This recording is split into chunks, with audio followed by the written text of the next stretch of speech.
오늘 히브리서 말씀에 있는 12장에 있는 것을 마지막으로 12장까지는 오늘 해볼까 하는데요. 지난 시간에 말씀드렸던 것처럼 이제 히브리서 저자는 이제 독자 공동체에게 공동체 안에서 화평함을 해야 된다라고 얘기를 했고, 또 공동체 안에서는 화평함을 해야 되고, 그 공동체가 세상과 구별될 때는 거룩함을 이루어야 된다, 이런 얘기를 했습니다. 그러면서 우리가 어떤 사람들이냐라는 정체성을 얘기할 때 우리는 하나님을 본 자이고 하나님의 은혜에 이른 자이고 쓴뿌리를 가지지 않은 자다, 이렇게 얘기를 했고, 쓴뿌리를 가진 사람이 생길 때는 이 쓴뿌리가 많은 사람들을 위험에 빠뜨릴 수 있다라는 얘기도 했습니다. 그러면서 이 쓴뿌리를 가진 사람의 대표적인 사람으로서 실예를 들었죠. 그게 누구냐면 바로 에서이다라는 이야기가 지난주에 그 이야기입니다. 따라서 지금 적어도 지금 이 공동체에서 내가 어떤 존재이냐, 그러니까 내가 어떤 사람이냐라는 것에 확고한 의식이 있어야 된다는 것이죠.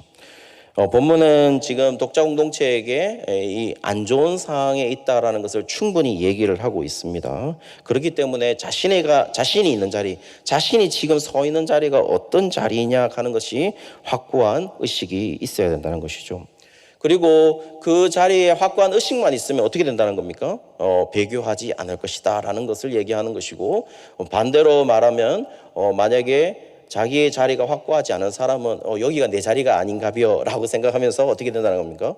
배교하게 된다라는 것이죠. 그러면서 아주 그 자기의 자리에 대한 것을 더 확고하게 하기 위해서 이 히브리서의 발신자죠, 이 저자가 어려운 글을 이제 18절부터 조금 어려운 이야기를 이제 시작합니다. 어렵다기보다는 18절부터 보여주는 내용은 어렵다기보다는 조금 이렇게 음산한 내용이죠. 좀 이렇게 어두운 뉘앙스의 글을, 기분 좋지 않은 뉘앙스의 글을 남기기 시작하는데요.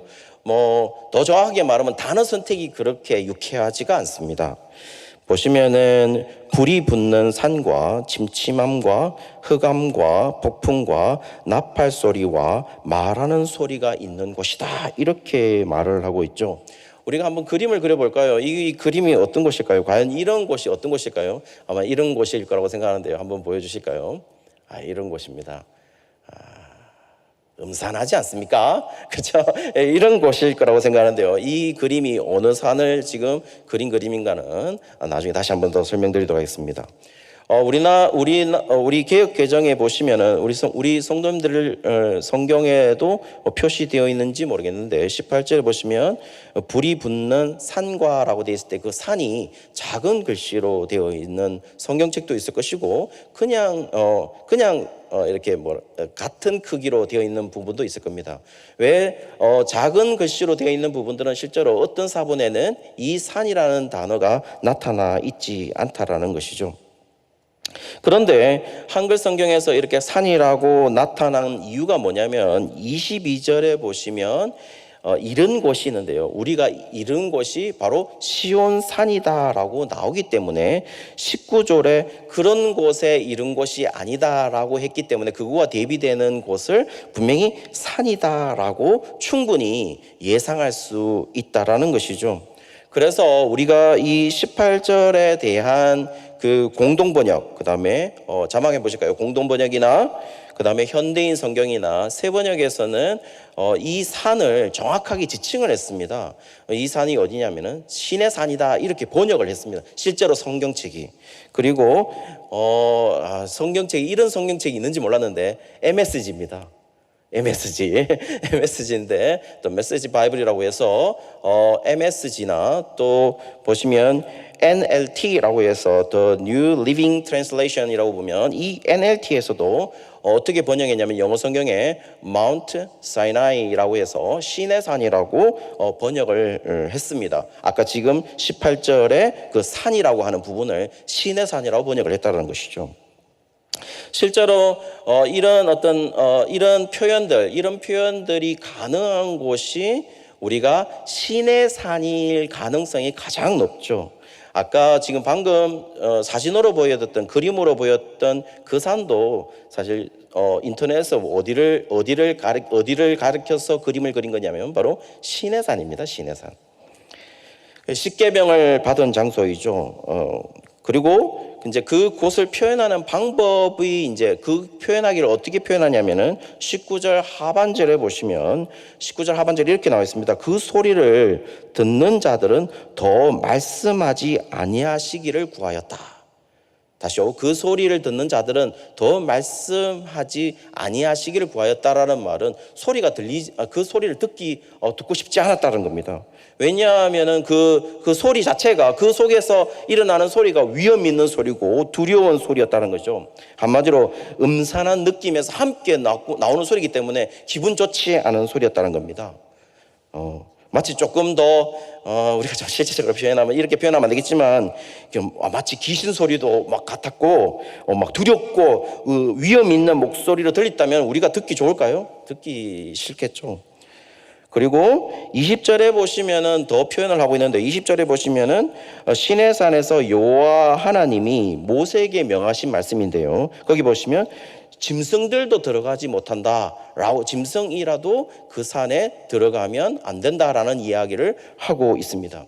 이 이야기는 어디에서 이야기하고 있냐면은 출애굽기 19장 13절을 보시면 여기에 나와 있습니다. 그런 자에게는 손을 대지 말고 돌로 쳐 죽이거나 화살을 쏘아 죽여야 하리니 짐승이나 사람을 막론하고 살아남지 못하리라 하고 나팔을 길게 불거든 산 앞에 이를 것이니라 라고 되어 있습니다. 이 본문 말씀이 바로 출애굽기에서 여호와께서 모세가 시내산에 있을 때 이 한 얘기입니다. 그러니까 시내산이 그런 곳이었다라는 것이죠. 짐승도 들어갈 수 없다라고 얘기하는 거죠. 현대적으로 말하면은 이런 말이 맞을지 모르겠는데 정말 살벌한 곳이었다라는 겁니다. 이 시내산 자체가. 그런데 다행인 것이 있습니다. 오늘 본문 말씀은 이 시내산을 이야기하면서 우리에게 이르기를 19절에 이렇게 말하고 있습니다. 19절에 뭐라고 말하고 있냐면 너희들이 그런 곳에 이른 것이 아니다. 지금 다시 말해서 우리가 지금 있는, 그리고 우리가 나중에 있을, 그리고 과거에도 우리가 있어 와야 했었던 장소는 그런 것이 아니야 라고 얘기하고 있다는 것이죠. 여기에 지금 이르다라는 이 동사가 완료시제입니다. 완료시제라는 말은 과거에서 지금까지의 상태가 계속해서 지속되고 있을 때라고 있을 때 이 완료시제를 쓰는 건데요. 지금 그렇다면 지금까지 우리가 여기에 이르려고, 그러니까 한마디로 아까 시내산과 같은 거기에 이르려고 걸어왔던 게 아니야 라고 얘기하는 것이죠. 쭉 우리는 여기에 있는 것이 아니라 시내산과 다른 어떤 곳으로 이르기로 걸어왔다라는 사실을 지금 쭉 우리는 그렇게 걸어왔어. 여기가 아니라 다른 곳이야 라고 얘기하고 있는 것이죠. 일단 우리가 알고 있는 지금 거기에 사실 올라간 사람은 모세였죠. 모세 혼자였습니다. 산은 이제 여호수아와 모세와 함께 올라갔지만 하나님이 나타나시는 광경, 그리고 십계명을 받을 때는 모세만 올라갑니다. 그러므로 그런 광경에 올라간 사람은 모세밖에 없어요. 그런데요, 오늘 성경은 뭐라고 하냐면 모세 또한 21절에 보시면 이렇게 되어 있습니다. 21절에 보면 모세 또한 그런 광경을 자신이 받아들이기 힘들 만큼 무서운 광경이었다, 두려운 광경이었다라는 이야기를 21절에 하는 정도였어요. 시내산이 그런 곳이었다라는 것입니다. 그런데 이 상황이 이스라엘 백성들에게는 어땠을까요? 과연 들어갈 수 있었겠느냐라고 물으신다면 이스라엘 백성들도 시내산 앞에서는 훨씬 더 두려운 모습을 가졌습니다. 그건 어디에 있냐면은 출애굽기 19장 16절에 보시면, 출애굽기 19장 16절에 보시면 셋째 날 아침에 우레와 번개와 빽빽한 구름이 산 위에 있고 나팔 소리가 매우 크게 들리니 진중에 있는 모든 백성이 다 떨더라라고 되어 있습니다. 한마디로 뭐죠? 이스라엘 백성들도 엄청나게 두려운 곳이었다는 거예요. 이 말씀을 어떤 주석가들은, 어떤 해석자들은, 제가 볼 때는 대부분의 해석자들은 이 말씀을 히브리서가 왜 이야기하고 있느냐, 왜 이렇게 말하고 있느냐라고 얘기했을 때, 만약 독자 공동체가 이런 이 글을 읽는 공동체가 배교의 상황이 된다면, 이런 광경 속에서, 그러니까 시내산에 있었던 이런 광경 속에서 하나님의 말씀을, 아까는 뭡니까? 너무 두려우니까 듣고 싶지 않습니다 라고 했는데, 만약에 너희들이 배교하게 되잖아? 그러면 하나님의 음성을 들을 수밖에 없어. 그리고 하나님과 대면할 수밖에 없어. 그때는 노예였던 하나님의 백성들을 이끌어낸 그런 구원하시는 하나님이 아니라 두렵고 위험이 있는 공포의 하나님을 만날 수밖에 없어. 그런 상황이 될 수밖에 없어 라는 것을 지금 경고하는 말씀으로 히브리서가 지금 적고 있다.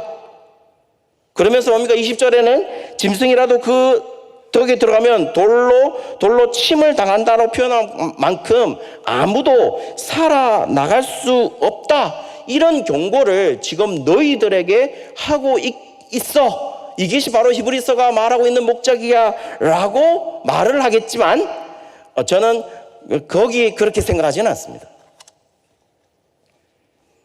지금 히브리서 저자는 독자 공동체들에게 정확하게 이야기하고 있는 것은, 너희들은 거기에 속한 사람이 아니야.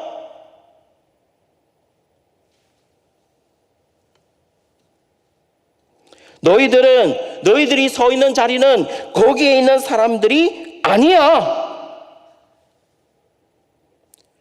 이 물음의 의도가, 이 어떤 이런 경고의 의도가 배교하지 않도록 너희들이 노력해야 돼 라고 하는 것이 주제가 아니라, 너희는 그 배교하는 그 자리, 시내산 거기에 이런 사람들이 거기에 너희들이 서 있는 것이 아니다 라는 이야기를 하고 싶은 거죠.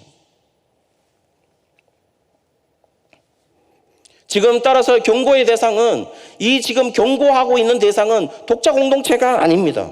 나중에 한번 다시 이야기하겠습니다.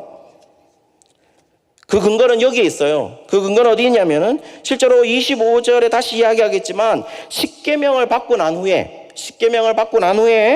실제로 두려운 하나님을 이스라엘 사람들이 보게 되죠. 왜냐하면은 거기에서 히브리 백성들, 한마디로 이스라엘 백성들이 어떻게 하죠?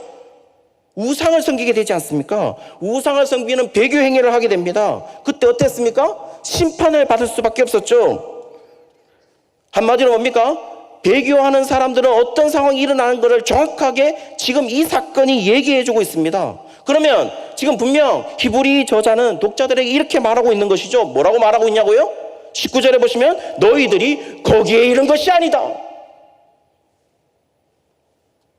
십계명을 받을 때에 우상 숭배해서 심판을 받은 그 자리에, 그 속에 속한 사람들이 아니야 라고 말하려고 있는 것이죠. 너희가 이루고 싶었던 장소, 너희가 지금 완료 시제로서 지금까지 걸어왔던 장소는 거기가 아니었어. 거기에 이런 상황이라고 너희들은 오히려 뭡니까? 생각하지 말아라. 속지 말아라. 착각하지 말아라 라고 이야기하고 있는 것이죠. 한마디로 말해서 너의 정확한 위치가 어디인지를 인식하고 있으라는 것입니다. 그렇다면 히브리 저자들은 독자들이 어디에 있다고 말하고 싶은 것일까요? 너희들은 어디에 서 있는 것일까? 너희가 이른 곳은 어디일까? 지금까지 완료로, 과거부터 지금까지 너희가 이르려고 하고 있고 이르러 있는 곳은 어디일까? 도착해 있는 곳은 어디일까? 서 있는 자리는 어디냐? 라는 것을 이야기하고 싶은데요, 22절에 보시면 이렇게 되어 있습니다. 히브리서 저자는 독자들에게 너희가 이룬 곳은 여기라고 말합니다. 시온산이다. 더 구체적으로는요, 살아계신 하나님의 도성인 하늘의 예루살렘이다. 구원의 장소에 이르렀다는 것입니다. 새 언약의 산에 이르렀다라는 것입니다. 신의 산이 아니라는 것이죠. 그러므로 만약에 배교를 해서 다시 돌아간다는 것은 무섭고 두려운 신의 산으로 돌아가는 것을 의미하는 것이겠죠. 심판의 장소로 돌아가는 것을 의미하는 것이겠죠. 결국 가나안이 싫다고 광야로 돌아가는 것이겠죠. 광야가 싫다고 애굽으로 돌아가는 것이겠죠. 그러므로 지금 그것은 어디와 유비되냐면 지금 그리스도의 공동체가 싫다고 유대 공동체로 돌아가는 것이 아니겠느냐라고 말을 하고 있다는 것입니다. 그리고 더 정확한 것은요, 이 일이 이렇게 되는 상황이, 이렇게 할 수 있는 상황이 뭐라고요? 너희와 전혀 상관없는 상황이다. 왜냐하면 너희들은 그렇지 않을 거니까. 너희들은 거기에 이른 것이 아니니까.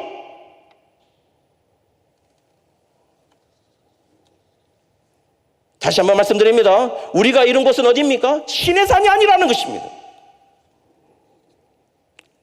우리가 과거부터 지금까지 이미 도착한 곳은 어디라고요? 시온산과 하늘의 도성 예루살렘으로 구원의 산에 도달했다는 것을 잊지 말아야 된다는 것입니다.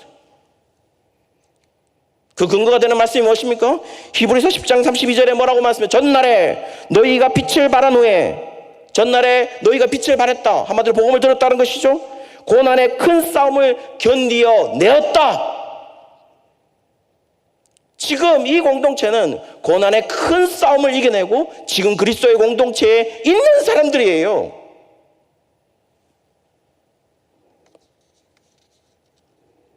그렇다면요, 시온산에 있는 사람들, 은혜로 도달한 시온산과 하늘의 도성인 이 예루살렘에 있는 사람들은 거기에 맞는 우리의 생활 양식이 분명히 있죠. 우리는 애굽에 있는 것도 아닙니다.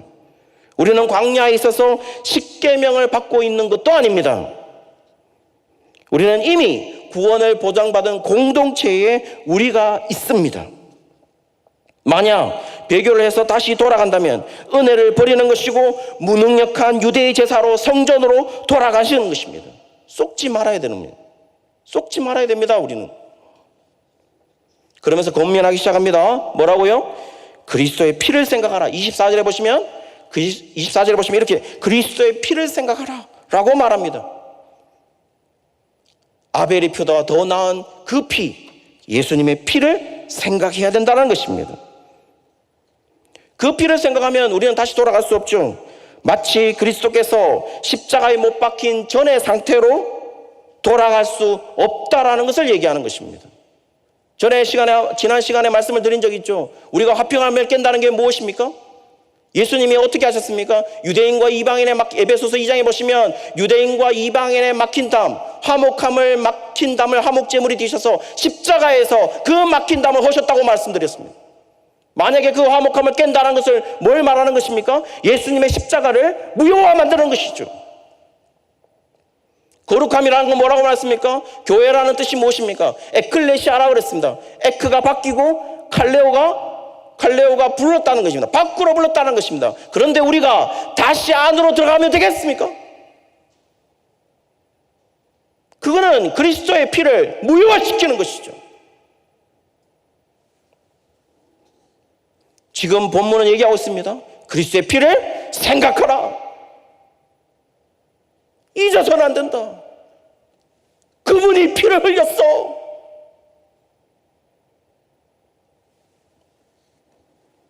우리는 여전히 아론의 반차를 생각합니다. 대제사장을 생각하면 아론의 반차를 생각하는 무리들, 여전히 매번마다 속죄제를 드려야 되는 그 속죄제. 그런데 히브리서 7장부터 뭐를 말합니까? 아론의 반차가 아니었어. 멜기세덱 반차에서 나신 분이 계셨어.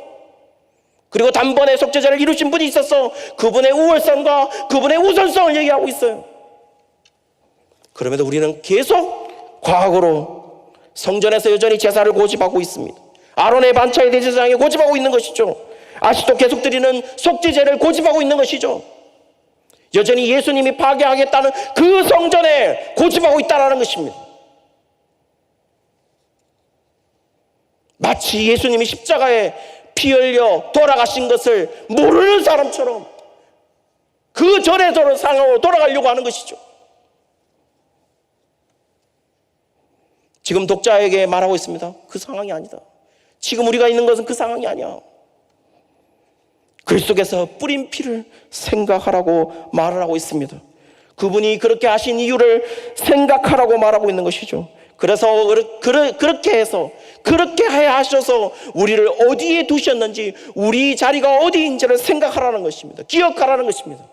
사랑하는 성도님들, 구원하라는 영어 동사가 save도 있지만 뭐가 있습니까? deliver가 있습니다. deliver.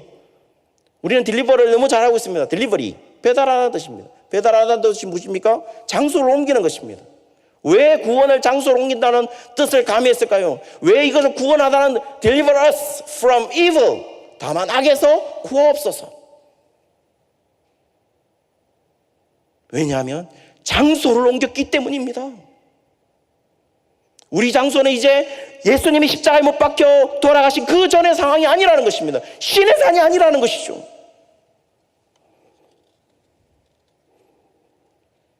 만약에 아직도 신의 산이 보인다면 우리의 눈을 바꾸어야 된다는 것입니다. 25절에 공동체에게 이릅니다. 지금까지 이렇게 말하고 있는 것에 대해서 거역하지 말라. 25절에 그렇게 말하고 있어요. 이것을 원문 그대로 번역을 하면 너희는 말씀하신 일을 거역하지 말아야 한다는 것을 주의하라. 이게 번역입니다. 정확한 번역은요, 너희는 말씀하신 일을 거역하지 말아야 한다는 것을 주의하라. 여기 주의하라는 이 뜻이 명령이지 않습니까? 이 명령인데요, 현재 명령형을 쓰고 있습니다. 지난 시간에 말씀드린 것처럼 현재 명령형을 쓰고 있다는 것은 과거의 명령형과 현재 명령형이 있는데, 단 한 번의 동작을 명령하는 것은 과거 명령형을 쓰지만 계속해서 해야 되고 진행적으로 해야 되고 반복적으로 해야 되는 동작에 대해서는 현재 명령형을 사용하고 있다는 겁니다. 그렇다면 주의해야 된다. 너희가 이 말씀하신 일을 거역하지 말아야 한다는 것을 주의해야 한다는 행동을 어떻게 해야 한다는 것이죠? 계속적으로, 반복적으로, 진행적으로 그렇게 주의해야 된다는 것입니다. 한순간도 말씀을 계속해서 붙잡고 있어야 된다는 것이죠.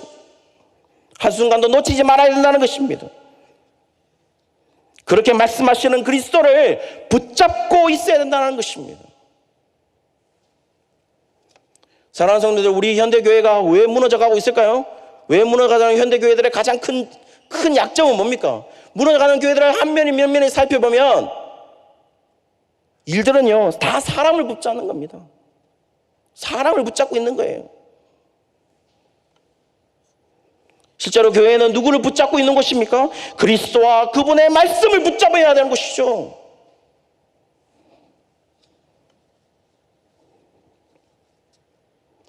지금 배교가 도사리고 있는, 이 위험이 도사리고 있는 이 시대에 우리가 영적으로 항상 경계하고 있지 않는다면 우리는 넘어갈 수밖에 없는 것이죠.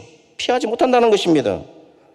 심각성을 지금 오늘 본문은 이렇게 되지 못했을 때, 우리가 이런 삶으로 인식하지 못했을 때는 그 심각성이 월등하다, 이 심각성이 더 확장되는데요, 그 확장되는 것을 역사적 신뢰를 통해서 이미 말을 하고 있습니다. 본문의 25절에 보시면 이렇게 되어 있습니다. 땅에서 경고하신 일을 거역한 그들이 피하지 못했다. 땅에서 경고하신 일을 거역한 그들이 피하지 못했다라고 되어 있어요. 이 말은 뭐냐면은 이 사건이 바로 시내산에 있었던 그 배교의 사건입니다. 십계명을 받고 왔을 때 어떻게 했습니까? 우상 숭배를 했죠. 그때 하나님이 심판하셨습니다. 누가 피할 수 있었습니까? 피하지 못했습니다. 지금 그때 우상 숭배처럼, 우리가 우상 숭배처럼 배교한다면 과연 이 심판을 피할 수 있겠는가? 지금 피할 수 있겠는가? 수신자들, 이 히브리서를 받고 있는 지금 이렇게 한다면 심판을 피할 수 있을 것 같으냐라는 수사학적 질문을 지금 하고 있는 것이죠. 분명히 이거는 시내산이라는 한정된 땅에 있었던 일입니다. 이거는 땅에 있었던, 시내산이라는 한정된 땅에 있었던 일이죠. 그러나 히브리서 저자는 지금 어떻게 하고 있느냐? 땅에 있었던 심판도 아무도 피하지 못했다. 그리고 실제로 모세에 의한 심판이었어요. 하나님이 심판하신 것이 맞지만 모세의 심판이었어요. 그런데요, 모세가 아닌 진정한 하나님이 이것을 심판하시겠다고 마음먹는다면 피할 수 있겠느냐? 피할 수 없다라는 사실을 지금 정확하게 이야기하고 있다는 것입니다. 그리고 또 더 심각성을 더 확정시킵니다. 더 확장시키는데요. 26절에 보시면은 그때는 땅만 진동했다라고 얘기를 하고 있어요. 26절에 땅만 진동했어라고 얘기하고 있습니다. 그 땅만 진동해도 어떻게 됩니까? 많은 사람들이 죽음을 면치 못했습니다. 그런데 26절에 뭐라고 말하고 있냐면은 땅만 진동하는 것이 아니라 하늘이 진동한다라고 말하고 있어요. 그러니까 한마디로 더 확장되었다는 것입니다. 더 심각성이 더 심각해졌다는 것입니다. 완전한 심판을 말하고 있으며 멸망을 말하고 있는 것이죠. 과거의 어떤 상황보다 더 극적인 결과를 가져올 수밖에 없어. 최악의 사건이 올 거야 라고 얘기하고 있는 것이죠. 실제로 어떻습니까? 원래 비는 어떻게 옵니까? 비는 어디에서 오죠? 하늘에서 내리죠. 그런데 노아의 심판은 어땠습니까? 비가 어떻게 됐죠? 물이 어떻게 됐습니까? 하늘에서도 오고 땅에서도 왔다. 이렇게 말하고 있지 않습니까? 완전한 멸망을 얘기하고 있는 것입니다. 전형적인 완전한 심판의 표현을 지금 26절이 하고 있다는 것입니다. 그렇다면요, 말하고 있는 요지는 한 가지입니다. 그것은요, 심판을 피할 수 없다는 겁니다. 27절에 또 한 번이라는 표현을 통하여서 다시 한 번이라고 말을 하고 있고, 하반절부터는요, 27절 하반절부터는 진동하시는 것들, 곧 만든 것들이 다 변동될 것이다. 변동된다. 변화를 받는다. 이렇게 얘기를 하고 있어요. 한마디로 흔들리는 것들은 다 완전히 멸망시키기 때문에 바꾸는 것이죠. 이렇게 심판하지 않도록 25절은 거역하지 말라고 경고하고 있는 것입니다. 그래서 흔들리지 않는 자들을 지키고 구원하기 위해서 흔들리는 것들은요, 다 어떻게 하겠다고요? 다 없애버리겠다라고 얘기하고 있는 것이죠. 다시 한번 말씀드립니다. 이 경고는 지금 독자들에게 하고 있는 것이 아닙니다. 그렇다면 독자들은 어떻게, 아까 히브리서 10장에서 말씀드린 것처럼 이미 빚을 받은 후에 고난의 큰 싸움을 이겨낸 이들은 어디에 있느냐? 28절입니다. 28절에 아까는 흔들리는 곳에 있었던 그들이 28절에 우리 자리는 어디냐면은 우리의 자리를 정확하게 얘기하는데, 우리 자리는 우리가 흔들리지 아니하는 나라를 받았다. 우리는 흔들려서 하나님의 심판의 자리에 있는 사람들이 아니라는 것입니다. 그러므로 우리는 흔들리지 말아야 됩니다. 성도님들, 다시 한번 말씀드립니다. 우리가 흔들리지 않기 때문에 우리가 흔들리지 않는 나라에 속한 것이 아닙니다. 다시요. 우리가 흔들리지 않기 때문에 우리가 흔들리지 않는 나라에 속한 것이 아니에요. 우리가 흔들리지 않는 나라에 있기 때문에 우리가 흔들리지 않는 거예요. 그것을 지금 히브리서는 말을 하고 있다는 겁니다. 우리가 흔들리지 않는 이유는 단 한 가지, 우리가 흔들리는 나라의 백성이 아니기 때문이라는 것이죠. 그러므로 28절에 뭐라고 말하고 있냐? 중반절에 이렇게 말하고 있어요. 28절 중간 부분에 이렇게 말하고 있습니다. 은혜를 받자. 이 은혜를 받자라는 이 단어가 사실은 정확한 단어는 은혜를 소유하자라는, 은혜를 가지자라는 단어입니다. 에코라는 동사를 써서 은혜를 소유하자라는 것입니다. 실제로 어떻게 이 가정법 현재를 썼는데요. 이 가정법 현재라는 것은 아까 다시 말씀드리지만 직설법 외에는 모든 다른 법, 모두라 그러죠.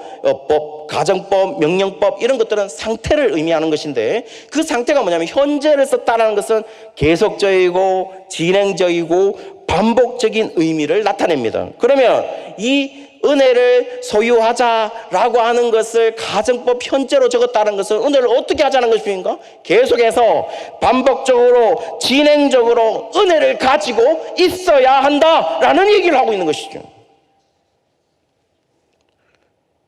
특별히 이 계속적이고 반복적이고 진행적인 이 행동에 대한 것을 두 개를 지금 오늘 본문은 소개하고 있는데요. 그 본문이 아까 말씀하신 일을 거역하지 말라라는 것을 주의하라, 이거와 그리고 또 이 본문인 것입니다. 그렇다면 이 본문을 합치면 우리가 뭘 말하는 것입니까? 말씀의 은혜를 소유해야 된다. 어떻게 해요? 계속적으로, 진행적으로, 반복적으로 우리는 그렇게 가져야 한다는 것입니다. 우리가 계속 진행적으로 반복적으로 말씀하신 그리스도를 거역해서는 안 되고, 그분의 말씀을 거역해서 안 되는데 그렇게 거역하지 않기 위해서는 어떻게 합니까? 그분의 말씀에 대한 은혜를 계속적으로, 반복적으로, 진행적으로 누려야 한다라는 이야기를 지금 하고 있는 것이죠. 사랑하는 성도님들, 우리가 계속적으로 말씀을 들을 수 있는 데가 어디입니까? 진행적으로, 반복적으로 들을 수 있는 데가 어디예요? 실제로 우리가 정확하게 정기적으로 들을 수 있는 데는 주일 말씀이죠. 한마디로 뭐를 말하는 겁니까? 조금 더 심하게 얘기하면 주일 말씀의 은혜를 받아야 된다는 겁니다. 우리는 가끔 가다가 특별한 강사가 오면 은혜를 받는다는 분들이 계세요. 그런데 그분이 주일날 담임 목사님한테 은혜를 받지 못한다? 결코 옳은 모습은 아니죠. 옳은 모습이 아닙니다. 우리가 추구해야 될 모습도 아니에요. 더 정확하게 말하면 주일날 은혜를 받는, 주일날 담임 목사님의 설교에 은혜를 받는 사람들, 그 말씀의 은혜를 누리는 사람들은 강사 목사님이 다른 강사가 와서 말씀을 전한다고 할지라도 은혜를 100% 받습니다.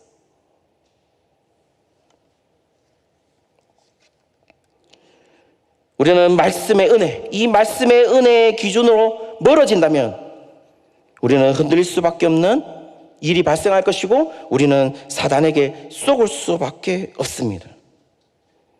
우리는 분명히 흔들리지 않는 나라의 백성인데 흔들리고 있다라는 속임수에 넘어갈 수밖에 없다라는 것입니다.